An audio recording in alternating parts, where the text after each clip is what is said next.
Hi good morning. CNBC आवाज Motilal Oswal studios में आप सबका स्वागत है। बारी आज के 10 के दमदार ट्रेड्स की। एक एक्शन पैक्ड अगले आधे घंटे का बुलेटिन लाइंड अप है, पर शुरुआत इस शो की इस सुबह की टॉप हेडलाइंस के साथ। लंबे वीकेंड से पहले बाजार में कंसोलिडेशन का मूड। निफ्टी 25,300 के करीब फ्लैट, बैंक निफ्टी भी एक छोटे दायरे में, मिड कैप्स और स्मॉल कैप्स में हल्की नरमी। इंडिया विक्स 3% चढ़कर 14 के करीब। आज मेटल शेयरों में सबसे ज्यादा चमक, इंडेक्स करीब 1% मजबूत। प्रीशियस मेटल में तेजी के चलते हिंदुस्तान जिंक और हिंदुस्तान कॉपर भागे। साथ ही आईटी और कैपिटल मार्केट शेयरों में भी खरीदारी, लेकिन रियल्टी और सरकारी बैंकों में आज सबसे ज्यादा दबाव। रिजल्ट्स के बाद इंटरग्लोब एविएशन पर दबाव, शेयर करीब 1.5% गिरकर निफ्टी का टॉप लूजर बना। तीसरी तिमाही में 77% घटा कंपनी का मुनाफा। वहीं प्रीमियर एनर्जीज वायदा के टॉप लूजर्स में शामिल, लेकिन नतीजों के बाद बंधन बैंक में तेजी, शेयर करीब 3% मजबूत। और चांदी में रिकॉर्ड तेजी से सिल्वर ईटीएफ में शानदार bounce back. SBI, Nippon, HDFC और टाटा सिल्वर ईटीएफ में करीब 8 से 10% की तेजी। M6 पर चांदी का भाव पहली बार 3,36,000 रुपए के करीब पहुंचा। फ्राइडे का ट्रेडिंग सेशन है, हफ्ते का लास्ट, और सामने खड़ा है एक एक्सटेंडेड वीकेंड। शायद वही रीजन है कि बाजार कुछ दमखम दिखा नहीं पा रहा है, कुछ कर नहीं पा रहा है। वैसे शुरुआती टिक्स जब आज के सेशन के आए थे तो लगा थोड़े से मूव्स बढ़िया हैं। हम 1/4% तक निफ्टी में उछाल के साथ एक समय 350 तक के लेवल्स तक गए, पर उसके बाद से मामला पस्ती है। और कल की क्लोजिंग के इर्द गिर्द ही इस समय भारतीय बाजार कामकाज करते हुए। बैंक निफ्टी 1/4% दबाव के साथ ट्रेड करता हुआ। ब्रेथ एकदम से इनिशियल सेशन में तो बेहतर थी, कई दिनों के बाद कल के ट्रेडिंग सेशन में ब्रेथ सुधरी थी और आज लग रहा था सुधरी हुई रहेगी, लेकिन अब डिटोरिएटिंग है, यानी कि गिरने वाले शेयरों की संख्या बढ़ती जा रही है। देखते हैं सेशन कैसा प्रोग्रेस करेगा। और शायद सदा हुआ इसीलिए है क्योंकि हम लौटेंगे तो सीधे मंगलवार के दिन कामकाज के लिए लौटेंगे, और उस दिन एनएसई के सारे मंथली कॉन्ट्रैक्ट की एक्सपायरी सामने खड़ी होगी। वीकेंड पे बहुत सारे ग्लोबल डेवलपमेंट सामने खड़े हुए हैं, इंक्लूडिंग रशिया और यूक्रेन की मुलाकात, पीस डील के लिए बहुत कुछ होना है। लेकिन जिस तरह के समीकरण बैठ रहे हैं उसको समझ लिया जाए। निफ्टी बैंक में हम सुबह से लेवल्स की चर्चा कर रहे हैं, हालांकि वो अपर थ्रेशोल्ड के पास ही नहीं गया बाजार, मामला ठंडा पड़ गया है। तो एकदम फ्लैट जो निफ्टी इस समय ट्रेड कर रहा है, क्या लेवल्स वॉच करने चाहिए और टेक्सचर मूड दिख कैसा रहा है समझ लिया जाए। और उस पर पहले अच्छा, शो का टीजर तो मैं भूल ही गया, ताकि आपको पता तो रहे आगे क्या क्या। वीरू से अभी चर्चा करने जा रहा हूं मैं, इसके साथ साथ लाइए भाई शो का टीजर। हमारे साथ गाबा सर और सतपुते साहब पिछले शो से कंटिन्यू कर रहे हैं, और आशीष कयाल साहब और कविता जैन जुड़ गई हैं 10 के दमदार ट्रेड्स के लिए। बजट के लिए कह लीजिए या कह लीजिए मार्केट्स पे बढ़िया व्यू के लिए मार्केट एक्सपर्ट सुदीप बंदोपाध्याय साहब जुड़ेंगे। आशीष चतुर्मोता साहब, जाने माने पीएमएस चलाने वाले, बाजार की एक और प्रोमिनेंट वॉइस, उनसे चर्चा करेंगे कैसे वो पोजीशन अपने पीएमएस में, या उनको कैसा दिख रहा है मार्केट, कौन से स्टॉक्स उनके रडार, ये सब चर्चा में आएगा। और मेरे सहयोगी आशीष चतुर्वेदी साहब को बुलाएंगे। हमने अशोक लेलैंड की चर्चा करी थी अभी पिछले शो में कि बढ़िया मूव्स बन रहे हैं, जो रिकॉर्ड ऊंचाई पे आया है इसकी बढ़िया सी जर्नी की मैपिंग करेंगे शो में। सब कुछ होना है, लेकिन वीरू पहले जरा मार्केट्स के समीकरण। आपने कहा ना पस्त है, मैं कह रहा हूं पस्त ही पर्याप्त है ऑप्शन राइटर्स के लिए ना आशीष। अगर आप एक राइटर हैं तो ये सबसे बेहतरीन स्थिति है आपके लिए। एक छिट्टी है, उसके बाद एक्सपायरी है, मंथली एक्सपायरी, ये 3 दिन प्रीमियम खत्म करने के लिए बहुत अच्छे हैं। और वो राइटर्स RS1 कटा नहीं, वही शुरू हो रहे हैं 25, 300, 400, 500 और नीचे 25, 200, 100। और सुबह के पिरामिड लेके आइए डायरेक्टर साहब जरा प्लीज। आशीष, उन्होंने कल क्लोजिंग से ही, कल इनफैक्ट 12 बजे जब मैं फ्यूचर एक्सप्रेस कर रहा था, कल 12 बजे से ही 25,200 की पुट बिकनी शुरू हो गई थी और 12 बजे से ही 25,400। ये देखिए ना, ये अब धीरे धीरे जैसे जैसे टाइम आगे बढ़ेगा ये और एक स्ट्रॉन्ग ग्रिप लेंगे। सो सिंपली मैंने कहा था ना, आज 2 रेंज है, एक वाइल्ड रेंज, एक इनिशियल रेंज, जहां से कॉल राइटिंग और पुट राइटिंग स्टार्ट हो रही है। सो आशीष, मेरे को कोई डायरेक्शनल ट्रेड की वकालत नहीं करनी है यहाँ पे। This session will completely belong to option writers. ऊपर जितनी नजदीक की स्ट्राइक बेच सकते हैं आप बेचिए, बट एज ऑफ नाउ कोई ऐसा दिग्गज इंडेक्स का स्टॉक फ्यूचर आके डोमिनेट नहीं कर रहा है, कंप्लीटली मेटल्स चल रहे हैं। तो इसके आधार पे आप ये कह सकें कि भाई हम इस रेंज से बाहर जा रहे हैं। आशीष, बहुत मुश्किल लग रहा है। डायरेक्टर साहब, वो जरा कॉल्स लेके आएंगे जरा, कुछ देर पहले जो आपने दिखी थी कॉल्स लेके आइए जरा प्लीज एक बार। कॉल्स निफ्टी की 25, 400, 300 और 500 की, और नीचे की पुट्स लेके आइए। तो राइटर्स हावी हैं। आशीष, जरा एक बार आउटस्टैंडिंग वाइज देखिएगा आप। ये देखिए, ये आई आपकी स्क्रीन में 78 लाख कॉल बिक गई, 2 करोड़ का आउटस्टैंडिंग 25,500 का, नीचे करीब करीब 41 लाख पुट बिक गई कंप्लीटली। आशीष, 25,200 का आउटस्टैंडिंग हुआ 1.5 करोड़ का राइटर्स। और यही केस निफ्टी बैंक का। आशीष, इंट्राडे हाई था 10 डे मा, और आप हल्का सा बैकफुट पे आके 50 डे मा को टेस्ट कर रहे हैं। कंप्लीटली ऑप्शन राइटर का ये बाजार है। आशीष, कोई डायरेक्शन ट्रेड नहीं। सामने एक्सपायरी खड़ी हुई है, एकदम जगड़ रखा है राइटर्स ने, और गिरफ्त मजबूत करते हुए। तो कोई ट्रेड नहीं है, दायरे में रहे, दायरे में ही शायद रहे भारतीय बाजार। लाइए भाई, फिर ऐसे में स्टॉक स्पेसिफिक मूव्स को चैनलाइज किया जाए, उस पर फोकस करा जाए। 10 के दमदार ट्रेड्स के लिए 4 बढ़िया से एक्सपर्ट्स आपको आपकी स्क्रीन पे नजर आएंगे। कविता जी, इंदौर में भी ठंड खत्म हो गई क्या? काफी कम हो गई है। यस। आज के बढ़िया से पिक्स कौन से? So hi, good morning everyone. Metals में sector tailwind है, and from there Hindalco is looking good. Hindalco 959 के लेवल पर as of now है। एक अच्छा ब्रेकआउट बनता हुआ दिखेगा once ये 963 को क्रॉस करता है, बट वॉल्यूम को देखते हुए मुझे लगता है प्रोबेबल मूव बनने चाहिए 968, 970 के प्राइस टारगेट के लिए। हिंडाल्को पर आप एक बाय ट्रेड इनिशिएट कर सकते हैं। स्टॉप लॉस मेंटेन करना चाहिए 945 का। एंड एज अ डिस्क्लेमर, ये कॉल हमने हमारे क्लाइंट्स के साथ भी शेयर किया है। अनदर सेल कॉल होगा, that is on Amber Enterprises. Amber as of now 5700 के लेवल पर है, ये कंडीशनल सेल होगा। वंस ये काउंटर 5670 के लेवल को अगर ब्रेक डाउन देता है, तो यहाँ पर आप सेल इनिशिएट कीजिए with the stop loss of 5745 के स्टॉप लॉस के साथ इसे अप्रोच कीजिए। नीचे की तरफ प्राइस टारगेट बनते हुए दिखेंगे 5600, 5550। अच्छा, अब चलते हैं आशीष कयाल जी के पास। कितने आशीष हैं? एक मेरे सहयोगी आशीष, एक आशीष कयाल जी, इसके बाद आशीष आएंगे अशोक लेन पे बात करने के लिए, उसके बाद आशीष जी आएंगे जिन फाइनेंशियल से, और अभी बैती साहब गए। हाँ, अभी बैती साहब गए। आशीष की कोई कमी नहीं, आशीष कमी है नहीं। आशीर्वाद, है ना, कोई कमी नहीं है। आशीष कयाल जी, आपकी कॉल क्या रहेगी? देखिए, जो पहली कॉल होगी बाई साइड पे मेटल स्पेस से ही होगी, क्योंकि हलचल वही देखी जा रही है। और यहाँ पर नेशनल एल्यूमिनियम में अगर देखें तो अच्छा खासा ब्रेकआउट आता हुआ नजर आ रहा है। स्टॉक करीबन 379 के आसपास ट्रेड कर रहा है। नीचे में जो स्टॉप लॉस लगाना होगा वो है 365 का, और टारगेट है जो 400 रुपये का देखा जा सकता है। और दूसरा एक जो ट्रेड है वो है यहाँ पर बंधन बैंक में। ये रिवर्सल ट्रेड है, थोड़ा सा रिस्की बैट है, लेकिन मेरे ख्याल से अगर मार्केट थोड़ा सा सुधरता है और ऊपर आता है तो बंधन बैंक ने एक ब्रेकआउट दिया है अपने ट्रेंड लाइन का काफी समय के बाद में, अपने 20 डीएमए के ऊपर काफी टाइम के बाद आके अभी ये फिलहाल ट्रेड कर रहा है। तो बंधन बैंक पे बाय की राय होगी। ऊपर में जो टारगेट है करीबन 160 का देखा जा सकता है, और स्टॉप लॉस जो लगाना होगा इस स्टॉक के अंदर 143 का लगाना होगा। दो तो गए, हिंडाल्को और नाल्को। ऐसे में सतपुते साहब, अब पिक कौन सी? जी देखिए, ओएमसीज पे नजर है। बीपीसीएल का चार्ट देखिए, मुझे लगता है यहाँ पे अच्छा स्विंग मिल रहा है। तो जो स्विंग दिख रहा है और उसका टारगेट मेरे हिसाब से 200, 370, 370, 375 तक का होगा। सो बीपीसीएल बाय करेंगे। इसका स्विंग का टारगेट होगा जैसे मैंने कहा, और स्टॉप लॉस होगा 355 का, सॉरी। बीपीसीएल के बाद मुझे जो अच्छा लग रहा है दैट इज अल्केम। अब आशीष जी, अल्केम का चार्ट देखिए, थोड़ा बड़ा काउंटर है, 5800 के आसपास है। इसका स्टॉप लॉस जो है वो फ्यूचर में आपको रखना पड़ेगा 5750 का। सो प्रोबेबली 5740 का रखेंगे, स्टॉप लॉस थोड़ा नीचे रखेंगे। 5740 के स्टॉप लॉस के साथ अल्केम बाय करें। टारगेट होगा 5850 से लेके 5900 का। तो Alkem looks good to me. Okay, Alkem buy आपका 5793 में। प्रकाश सर, आपकी 2 कॉल्स।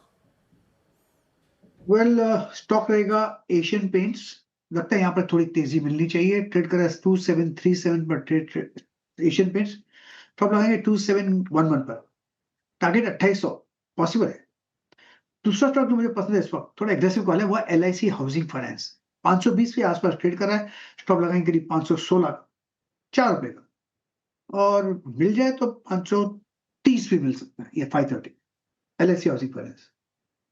परफेक्ट है। हो गए 10 के दमदार ट्रेड्स, 8 बढ़िया सी पिक्स इस समय जिन पे आप फोकस कर सकते हैं। कविता जी कह रही है हिंडाल्को खरीदना है और अंबर इंटरप्राइजेस बेचना है। अंबर एक कंडीशनल सेल कॉल है, 5670 के नीचे स्लिप हो बेच दीजिए। खयाल साहब भी एक मेटल लेकर आए, नाल्को खरीदने का मन है और बंधन बैंक में भी खरीदारी। रिजल्ट्स पे एक थम्स अप आया है और शायद तेजी और यहां से बढ़े, ऐसा कयाल साहब मानते हैं। सतपुते साहब अब मेटल से फोकस OMC की तरफ लेकर आ रहे हैं, जिसमें BPCL उनको पसंद आ रहा है, खरीदने का मन, और अल्केम लेबोरेटरीज में भी एक बाय रेको है। गाबा सर कह रहे हैं एशियन पेंट्स अट्रैक्टिव है और LIC हाउसिंग फाइनेंस खरीदारी का मूड। ये है बढ़िया से आइडियाज। आइए जरा, मार्केट निफ्टी तो एकदम फ्लैट ट्रेड कर रहा है, मूड कैसा है, बजट से पहले पोजीशन कैसे हैं, दिग्गज एक्सपर्ट्स कर क्या रहे हैं इस बाजार में, सब पे बातचीत करने के लिए market expert Sudeep Bandyopadhyay sir आपको आपकी स्क्रीन पे नजर आएंगे। Sudeep sir, good morning. कहाँ है सुदीप सर?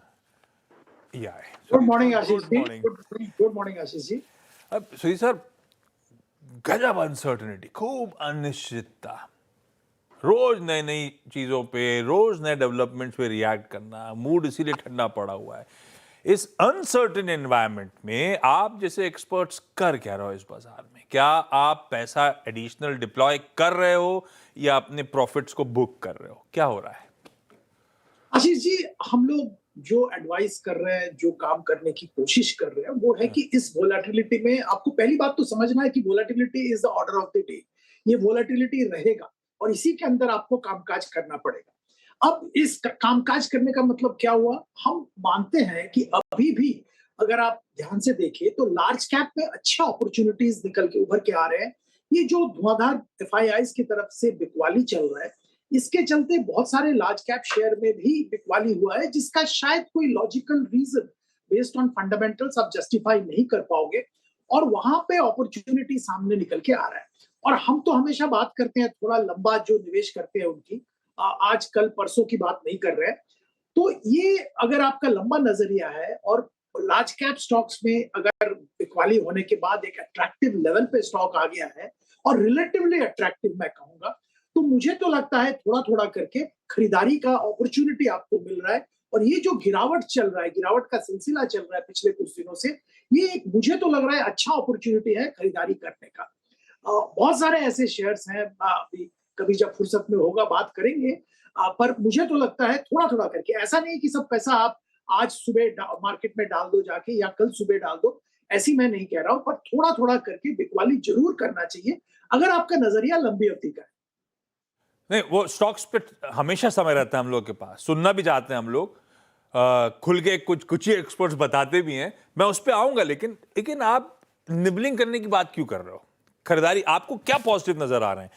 क्योंकि ना FII लौट रहे हैं, ना ट्रेड डील सील हो रही है, ये अनसर्टनिटी, आप सही कह रहे हो, अभी तो पहले ही साल हुआ है और कुछ बदला है नहीं, नए साल की शुरुआत हुई नहीं, ऐसा लगता है कि पूरा साल झेल लिया है, 15 ट्रेडिंग सेशंस में इतनी वॉलेटिलिटी झेल ली हमने। तो आप पॉजिटिव क्यों हो? वो इनहेरेंट बुल है मेरे अंदर इसीलिए, या कुछ लॉजिक भी दिखता है? इनहेरेंट बुल के अलावा लॉजिक भी दिखता है। देखिए, मैं तो सिर्फ आपसे पहले भी इस बारे में मशवरा हुआ है, जो शेयर्स खरीदारी की सलाह दे रहा हूं उसमें international headwinds, international trade war का असर ज्यादा नहीं है। ऐसे स्टॉक्स में ढूंढ के खरीदारी करने की सलाह दे रहा हूं। डोमेस्टिक फोकस्ड और नॉन वेस्ट फोकस्ड कंपनीज की बात कर रहा हूं। दूसरी बात यहाँ पे ये भी है कि अगर आप लंबी अवधि के लिए सोच रहे हैं, हाँ वोलेटिलिटी रहेगा, और मेरे जो यूएस में मित्र हैं जो कैपिटल मार्केट में यूएस में काम करते हैं, उनसे जब बातचीत होता है वो कहते हैं कि आपने 1 साल देखा है, 3 साल, बाकी 3 साल के लिए भी तैयार हो जाओ, ट्रम्प साहब जब तक है तब तक ये वोलेटिलिटी मार्केट में चलेगा। क्योंकि ही सर्वाइव्स इन chaos, chaos के बगैर उनका सर्वाइव करना भी मुश्किल है, तो ही लाइक्स दैट। तो अगला 3 साल आप वोलेटिलिटी के लिए तैयार हो जाइए, ये तो एब्सोल्युटली क्लियर है। पर इस वोलेटिलिटी में अगर आपको अच्छे शेयर्स कम दाम में मिल जाते हैं तो उसमें बुराई क्या है? हाँ, ये बात आपका बिल्कुल सही है कि एफआईआईज ने बिकवाली जबरदस्त बिकवाली कर रहे हैं, लौटने का नाम भी नहीं ले रहे हैं। पर मुझे लगता है कहीं ना कहीं अभी भी एफआईआईज गुड क्वालिटी स्टॉक बीच बीच में आके खरीद भी रहे हैं। और अगर आप एफआईआईज के आंकड़ों पे ध्यान दें तो अच्छे शेयर्स में अभी भी कभी कभी उनका बाइंग आ रहा है और कुछ लॉन्ग ओनली फंड्स तो डेफिनेटली खरीदारी कर रहे हैं। मुझे लगता है कि ये जो टाइम करेक्शन आप कहे या जो भी आप कहे, ये करेक्शन के बाद एक वैल्यूएशन भी एक एक्सेप्टेबल लेवल पे आ रहा है इंडियन मार्केट में। हाँ ठीक है, ताइवान कोरिया वगैरह के साथ अगर आप कंपेयर करें, एफआईआई को बहुत अच्छा वहां पे रिटर्न मिल रहा है, वैल्यूएशन अभी भी इंडिया से रिलेटिवली बेटर है। तो एफआईआई दबा के पैसा ताइवान कोरिया में लगा रहे हैं, चाइना में इतना पैसा नहीं लगा रहे हैं, ताइवान कोरिया में पैसा जा रहा है। पर मुझे लगता है ये सिलसिला चलता रहेगा तो थोड़ी देर में इंडिया का माहौल भी, इंडिया का वैल्यूएशन भी अच्छा लगने लगेगा और कहीं ना कहीं ओवरसोल्ड मार्केट को हम लोगों को लग रहा है कि एक ओवरसोल्ड स्थिति में अब मार्केट आ गया। कभी भी कोई अच्छा ट्रिगर आ जाए, यूएस इंडिया डील हो या बजट में कोई खास स्टेप्स हो, तो मार्केट अचानक टर्न अराउंड कर सकता है और एक अच्छा रिटर्न मिलने की संभावना आने वाले दिनों में रह सकता है अगर आप अपॉर्चुनिस्टिक वे में खरीदारी करते हो अच्छे स्टॉक्स में। आपके मित्र ने सही कहा सुदीप जी, 1 साल के, अभी तो 3 साल के लिए प्रिपेयर हो जाओ, है ना। 1 साल में ये हो गया कि बाकी 3 साल कैसे झेलेंगे, मैं तो ये सोच रहा हूँ। अच्छा, ये मैं आ रहा था किसी सेक्टर पे, लेकिन आपकी इस बात से मेरी बात जो थी वो घूम गई। फिर अब अगर आपको और कुछ वर्षों के लिए प्रिपेयर होना है, आप कह रहे हैं कि ट्रेड डील हो जाए, मैं तो कह रहा हूँ कि कितनी सारी ट्रेड डील सस्पेंड हो रही हैं, ये भी तो देखिए आप, कितनी ट्रेड डील सस्पेंड हो रही हैं। क्या ऐसे अनसर्टेन एनवायरनमेंट का ये एडवांटेज गोल्ड सिल्वर में परसिस्ट करेगा? सिंपली मतलब ये है कि क्या अभी भी अपनी इन पोजीशंस पे प्रीशियस मेटल्स की कमिटेड रहें या फिर थोड़ा सा एक्सपोजर और बढ़ाने की भी वकालत करेंगे आप?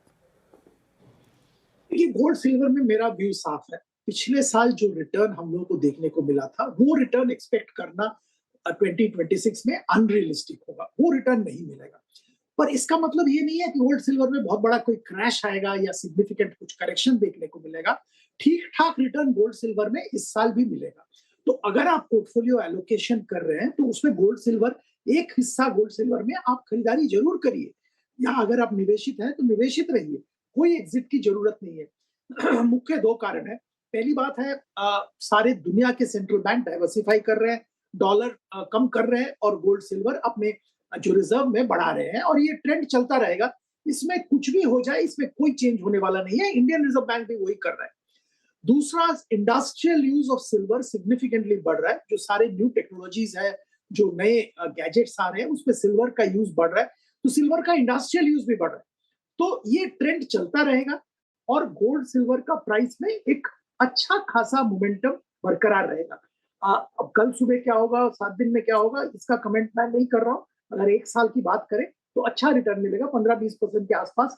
यहाँ से भी अपसाइड हम देख रहे हैं, पर वो 50, 100, 200% की अपसाइड वो भूल जाइए। 26 में वो नहीं होने वाला है गोल्ड सिल्वर। ये इंटरेस्टिंग है। अच्छा, गोल्ड तो सुदीप सर लॉजिक है, अवेलेबिलिटी है नहीं, सब अगर सेंट्रल बैंक्स खरीद रहे हैं तो अपने आप में गोल्ड चमकता ही रहेगा, और वो दिख भी रहा है कि यूएस ट्रेजरी सब रिड्यूस कर रहे हैं अपनी अपनी।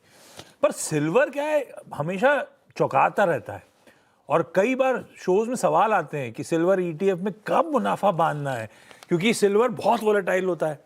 हिस्ट्री कहती है ऐसे ही सारे गेन्स एक बार में वाइप आउट भी कर देता है।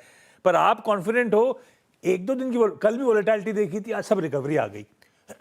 अभी बुकआउट करने का समय नहीं आया चांदी में, ऐसा मान लूं? जो सुन रहे हैं, आपको ईटीएफ से पैसा निकालने की जरूरत नहीं है अभी, ऐसा? बिल्कुल नहीं है, बिल्कुल नहीं है। मैं तो अब कह रहा हूँ आशीष जी कि 2026 में आप जो भी सिल्वर में निवेश है, निवेशित रहिए। आपको 15 से 20% अपसाइड यहां से भी मिलेगा, जो कि मैं मानता हूं अच्छा रिटर्न। अच्छा, अभी ये हमारी चर्चा जो है सुदीप जी, गोल्ड सिल्वर मेटल्स के इर्द गिर्द ही घूम रही है। आपने अभी अपने वक्तव्य में, अपनी बातचीत में कहा कि कहीं कहीं पर प्राइस इतने टूट जाएंगे कि वैल्यूएशंस कंफर्टेबल हो जाएं, बट ग्रोथ भी एक चीज़ होती है। मैं आता हूँ सीधे वाइट गुड सेगमेंट में। वाइट गुड, केबल्स, वायर, जहाँ पिछले 1.5 साल में किसी ने पैसा नहीं बनाया, फॉर इंस्टेंस वोल्टास, हेवल्स, पिछले साल खैर गर्मी भी नहीं पड़ी थी। एक तो ये हो गया कि प्राइस बहुत रिट्रेस हो गया, कूलिंग ऑफ हो गई है, पर एक बात ये भी है कि एसी में वायर्स में कॉपर का एक सब्सटेंशियल अंश होता है, वो कॉस्ट कंपोनेंट है आपका। आप ऐसे कुछ वीक स्पेस को कैसे रीड करेंगे? एक तरफ ग्रोथ नहीं थी, मिसिंग थी, एक तरफ प्राइस डैमेज हो गया है, but that cost factor still आपके फेवर में नहीं है। कैसे ट्रीट करना है ऐसे स्पेस को? वीरू जी देखिए, इसके साथ और एक एंगल मैं जोड़ रहा हूँ, जो कॉपर जो वायर एंड केबल सेगमेंट की बात कर रहे हैं। सडनली बहुत सालों के बाद बहुत कंपटीशन इसमें आ रहा है, नए नए दिग्गज प्लेयर्स इसमें एंट्री ले रहे हैं। तो एक तो आपने जो कहा कंपटीशन आ गया, दूसरा रॉ मटेरियल का कॉस्ट बढ़ गया, तीसरा डिमांड में भी थोड़ा बहुत हल्का डिमांड था। तो ये सब मिला के ये सेक्टर पे, पूरा सेक्टर पे दबाव था पिछले 1-1.5 साल से, और किसी ने पैसा नहीं बनाया। मुझे तो लग रहा है कि अभी भी इस सेक्टर में थोड़ा सतर्क रहना चाहिए। 2 कारण, एक तो जैसे आपने जिक्र किया, कॉपर के प्राइसेस एक लेवल पे जा रहे हैं और ये पास थ्रू है, तो पास थ्रू तो होगा कॉपर का प्राइस, पर इसके बावजूद डिमांड डायनामिक्स जो है और कंपटीशन डायनामिक्स जो है, उससे ये साफ लग रहा है कि मार्जिन कंप्रेशन भी होगा। तो ये स्थिति में मैं तो यही सलाह दूंगा कि कॉपर केबल वायर सेगमेंट से थोड़ा दूर रहिए, दूरी बना के रखिए, यही बेहतर होगा। मेरी सलाह तो यही होगी। पर देखिए, जो भी सेक्टर गिरा है वो ऊपर जाएगा, ये मैं नहीं कह रहा हूँ। आपको वो जो गिरे हुए सेक्टर्स हैं, उसमें से कौन सा सेक्टर में गिरावट शायद जस्टिफाइड नहीं है और अपॉर्चुनिटी आने वाले दिनों में है, वो ढूंढना पड़ेगा और वहां पे निवेश करना पड़ेगा। बिल्कुल गिर गया इसीलिए हम खरीद लेंगे, ऐसी बात नहीं। Perfect Sudeep sir, thank you so much आज जुड़ने के लिए। अशोक ले लें। अच्छा, चतुर्मोता साहब रेडी हो गए हैं, चतुर्मोता साहब के पास ही जाना है। कैसे चतुर्मोता साहब इस टफ एनवायरनमेंट अपने पीएमएस को स्टीयर कर रहे हैं, ये समझ लेंगे। अरे भाई साहब, कहाँ हो? गुड मॉर्निंग आशीष जी। वैसे कहीं मैं मीटिंग के लिए जा रहा था, तो ऑन द वे हूँ। ये भी ठीक है, बाजार में ज्यादा कुछ करने को नहीं है तो ठीक है। अच्छा, मैं आ रहा हूं आपके पास, पहले अशोक ले लें। गजब रफ्तार में स्टॉक बना हुआ है, क्या चल रहा है, क्या अपडेट्स हैं? आज रिकॉर्ड हाईस पर जो आपको आपकी स्क्रीन पर नजर आ रहा है, उसकी ब्यूटीफुल मैपिंग करी है आशीष ने, सुन लेते हैं उनसे। आशीष, क्या अपडेट्स हैं भाई? ऑल टाइम हाई पर चल रहा है, आज 4% की तेजी, लेकिन ये स्टॉक ऐसा है जो डार्क हॉर्स साबित रहा है। एक साल में देखें तो 90% की तेजी देखने को मिली है, और आपको इसकी तुलना करके देखनी चाहिए निफ्टी ऑटो इंडेक्स के साथ, जिसमें केवल 22% के रिटर्न बने, उसके मुकाबले 90%, मैसिव आउट परफॉर्मेंस है। अब बहुत कुछ ऐसा है जो इनके फेवर में चल रहा है। सबसे पहले अगर आप देखें तो लगातार ब्रोकरेज हाउस की जो रिपोर्ट्स हैं हाईलाइट कर रही हैं कि एमएचसीवी हो या एलसीवी, दोनों सेगमेंट्स में डिमांड काफ़ी बढ़िया देखने को मिल रही है।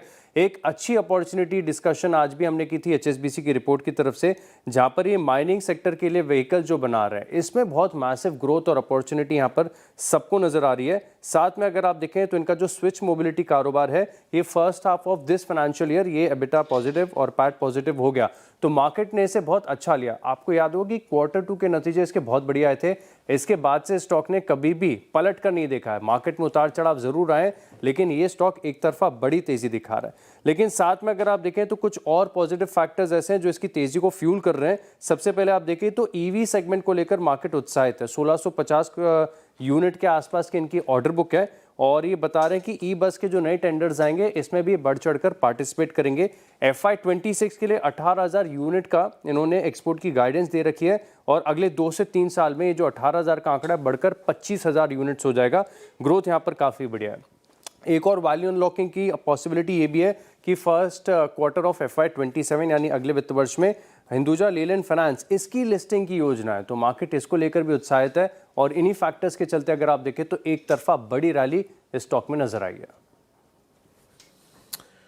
शुक्रिया आशीष, अशोक लेलैंड की पूरी कहानी बयां करने के लिए। क्या स्क्रिप्ट रही जनाब इस स्टॉक के लिए? ये बीता एक साल बेहद शानदार, 198 मेरे ख्याल से एक साल की से कम की समय अवधि में इसने 100 से 198 तक का सफर तय किया, ऑलमोस्ट स्ट्राइकिंग, हिटिंग 200। आशीष चतुर्मोता हमारे साथ जेएम से जुड़ चुके हैं इस वक्त।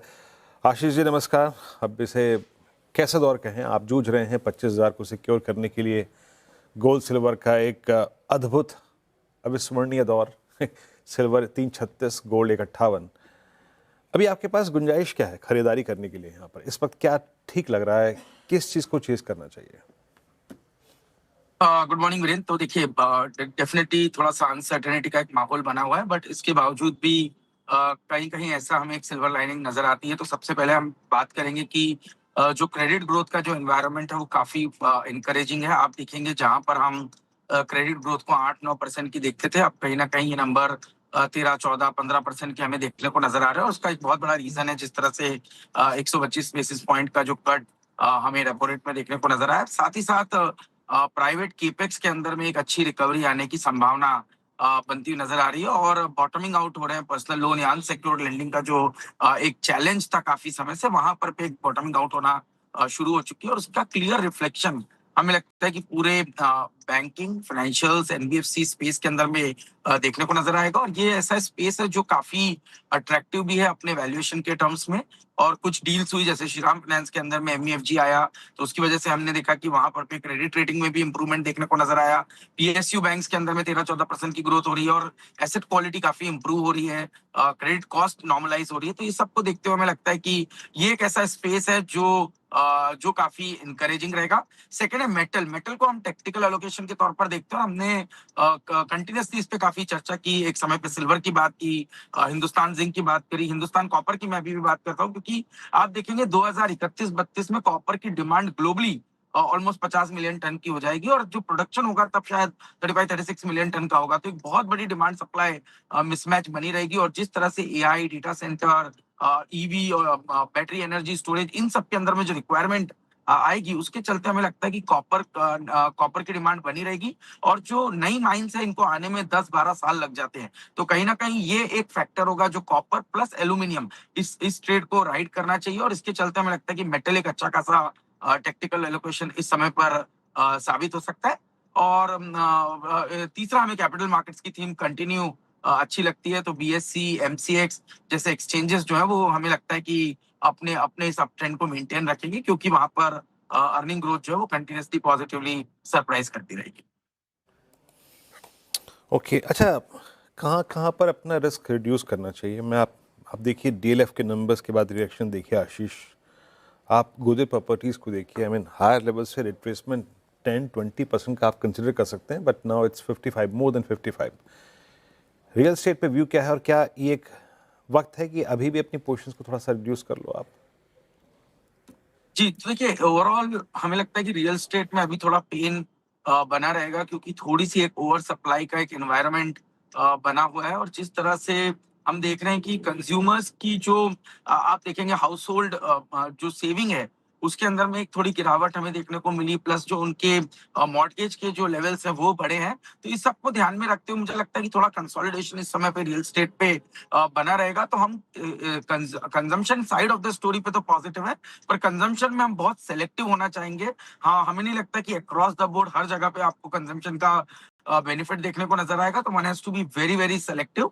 और डेफिनेटली रियल एस्टेट मुझे लगता है कि एक बहुत बड़ी टिकट स्पेंडिंग होती है, और जिसको इस समय के एनवायरनमेंट में कोई भी थोड़ा सा भी इस समय पे लेवरेज करना पसंद नहीं करेगा। तो may be definitely interest rate का कम होना शायद शॉर्ट टर्म पॉजिटिव है, बट तो भी मुझे लगता है कि एक मीडियम टर्म व्यू से अभी रियल एस्टेट हम अभी इसको अवॉइड करें। ये पॉकेट भाई साहब, इससे पहले पुलिस वाले आ जाए और चालान काटें, चतुर्मोदा साहब धन्यवाद आपका सड़क किनारे से जुड़ने के लिए। मैं पूरी कोशिश करता रहा पीछे वो नीले बोर्ड पे लिखा क्या है ताकि आप लोग को बता दूं चतुर्मोदा साहब कहाँ खड़े, लेकिन मैं पढ़ नहीं पाया। पर आज के बिग बजट बेट्स में जो शो है उसमें चतुर्मोदा साहब भी शिरकत कर रहे होंगे, तब इनसे जानेंगे इनका प्रिफर्ड पिक। वो अभी के लिए नहीं, वो टीजर के तौर पे। चतुर्मोदा साहब थैंक यू सो मच जुड़ने के लिए। मार्केट्स क्विकली स्क्रीन्स पर आएगा। अरे कुछ नहीं कर रहा आज, वीरू ने कही रखा था राइटर्स के जोन, राइटर्स की गिरफ्त में बाजार है एकदम फ्लैट ट्रेड करता हुआ। हालांकि अगर कलर का क्यू लेना है तो आप कंचन को देख लीजिएगा, अगले शो की तैयारी करके बैठी हैं वो। ब्रेक होगा कि ट्रांजिशन होगा? ट्रांजिशन होगा। ब्रेक की जरूरत ही नहीं है, ट्रांजिशन करेंगे हम लोग ट्रेडर्स हॉटलाइन में।